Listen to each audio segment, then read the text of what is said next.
विधायक जी आज आपने नामांकन किया है और भाजपा ने दूसरी बार आपके ऊपर जो है भरोसा जताया है, तो क्या मुद्दे रहने वाले हैं? क्या 5 सालों में आप नहीं कर पाए जो जनता को विश्वास दिलाना चाहेंगे कि अगर जनता आपको चुनती है, फिर से मौका देती है, तो आप वो काम करेंगे? देखिए, सबसे पहले मैं अपने शीर्ष नेतृत्व प्रधानमंत्री माननीय मोदी जी, हमारे गृह मंत्री अमित शाह जी, हमारे राष्ट्रीय अध्यक्ष श्री JP नड्डा जी, हमारे चुनाव अधिकारी धर्मेंद्र प्रधान जी, हमारे प्रदेश अध्यक्ष माननीय स्वतंत्र देव जी, हमारे संगठन महामंत्री माननीय बंसल जी, हमारे मुख्यमंत्री माननीय योगी जी, जो हमारे ऊपर विश्वास किया। फिर से 2017 में मैंने रानीगंज में कमल खिलाया था उनके आशीर्वाद से, और 2022 में जो काम अभी मैंने काम तो बहुत किया है, 1100 करोड़ रुपए का काम मैंने रानीगंज विधानसभा में कराया। अभी कुछ काम हमको करना है, जैसे विश्वविद्यालय की स्थापना के लिए मैंने बात किया है। दूसरी बात, औद्योगिक क्षेत्र जो मैंने कराया है संसारपुर में, उसको कैसे क्रियान्वयन का रोजगार पैदा हो, ये भी करना है। और हमारी शक्तिपीठ माँ बराही देवी हैं, वहाँ पर पर्यटन का और बढ़ावा हो, लोग और दर्शन करने आए। इस विषय में हम लोग काम, शिक्षा में भी हमको अभी बहुत काम करना है। उसके लिए मैंने बहुत कुछ सोचा है, जैसे कि हमारा ITI चालू हो गया, इंजीनियरिंग कॉलेज को चालू कराना है जो शिवसद में बन रहा है, पॉलिटेक्निक खमपुर दुबे पट्टू में चालू कराना है, इंटर कॉलेज को जो GIC मैंने करा उसको चालू कराना है। ये सब काम बाकी है, वो भी काम हमको कराना है। स्टेडियम जो नजियापुर हमारा बना है, उसमें बच्चे खेलें, युवा खेलें, आगे बढ़ें, उसमें भी काम हम लोग को करना है और बन के तैयार हो गया है। कतरौली में एक स्टेडियम और पास हुआ है, उसका भी स्टेडियम हमको शुरुआत कराना है कि हमारा युवा खेले, और ये काम हमको अभी करना है। और दूसरी बात जिसके लिए और मैं आपसे कहना चाहता हूँ कि रानीगंज में कानून का राज स्थापित है। जैसे हमारे मुख्यमंत्री योगी जी प्रदेश में कानून का राज स्थापित किए, बुलडोजर चलाए, वैसे रानीगंज में भी मैं आपसे कहना चाहता हूँ कि कानून का राज हमने स्थापित किया है, और कानून का राज रहे। जैसे 12 बजे भी लोग निकलते हैं, 2 बजे रात को भी लोग आ जा रहे हैं, ऐसा राज रहे। इसके लिए जो भी हमने किया है, जैसे थाने का निर्माण हुआ है, 2-2 थाने का, 2-2 चौकी का, तो इसमें माननीय मुख्यमंत्री जी का जो हमारे उत्तर प्रदेश में बहुत बढ़िया कानून के लिए काम किया है। और निश्चित कानून व्यवस्था की स्थिति बहुत अच्छी है, प्रतापगढ़ में भी है, जैसे पूरे उत्तर प्रदेश में है वैसे प्रतापगढ़ में बहुत अच्छी है।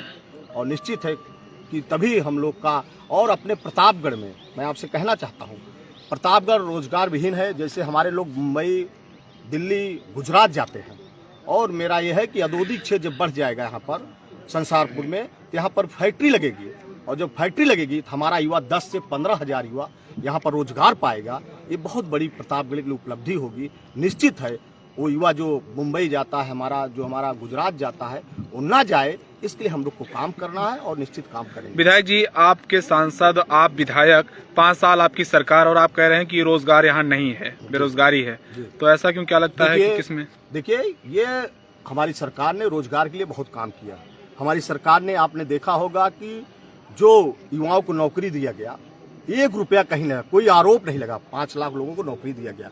मैं आपसे कहना चाहता हूं कि जो यहाँ पर 5 साल में पूरा चीज नहीं हो सकता है, जो काम अभी बाकी है। हमारी डबल इंजन की सरकार है, मोदी जी देश में है और प्रदेश हमारे योगी जी हैं, तो डबल इंजन की सरकार में अभी बहुत से काम रुके हैं, तो काम हम लोग को करना है। क्योंकि उस बीच में कोरोना आ गया था, और कोरोना के कारण हमारा 1.5 से 2 साल, मैं अपने आप को 3 साल विधायक मानता हूं, हमारी सरकार को 3 साल, क्योंकि कोरोना 2 साल हम लोग को बहुत वो किया है। हमारी निधि चली गई, लेकिन तब भी हम लोगों ने काम किया है, हमारे मुख्यमंत्री ने काम किया है, और निश्चित युवाओं को रोजगार देना है।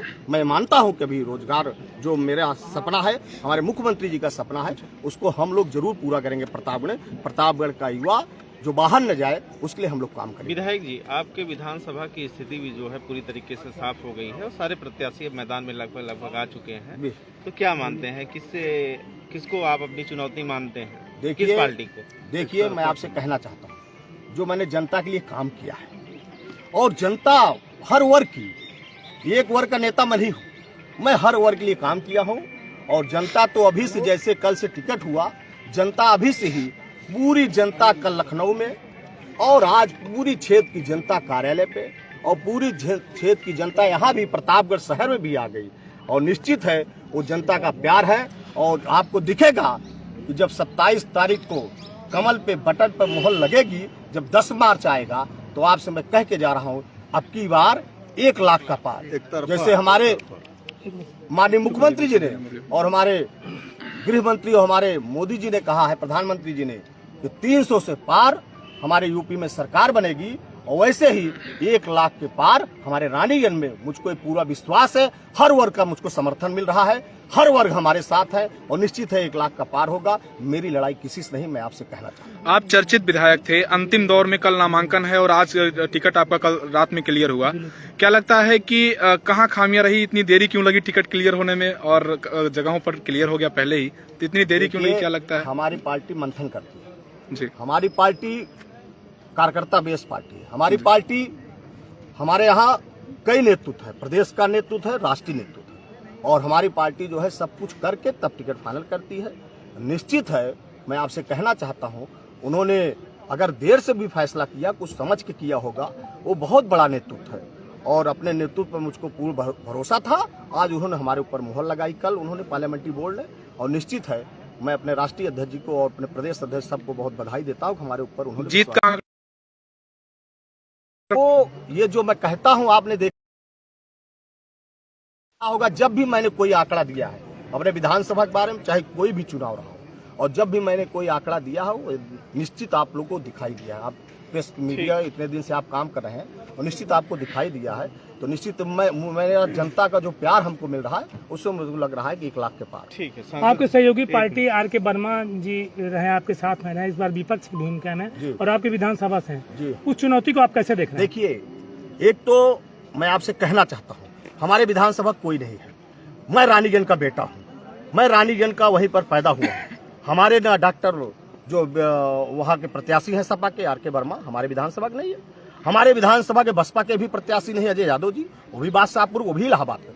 वो कभी अपने विश्वनाथगंज में जो जनता कह रही वहाँ नहीं मिलते थे, नहीं काम कर, और हमारी सरकार ने वहाँ पर बहुत काम किया भी विश्वनाथगंज में, लेकिन वो काम नहीं करना चाहते थे। और निश्चित है, वो जैसे टैग लग जाता है दल बदलू का, उनको ये है कि कहीं से हम लोग चुनाव लड़े। तो मैं कहना चाहता हूँ कि आप देखिएगा, तो हमारे क्षेत्र के नहीं है, हमारे रानीगंज के नहीं है, सपा को एक आदमी, मैं अखिलेश यादव से पूछ रहा था, सपा का एक कार्यकर्ता उनको नहीं मिला रानीगंज का। क्या रानीगंज के लोग इलाहाबाद में आके राजनीति करेंगे, प्रयागराज के लोग?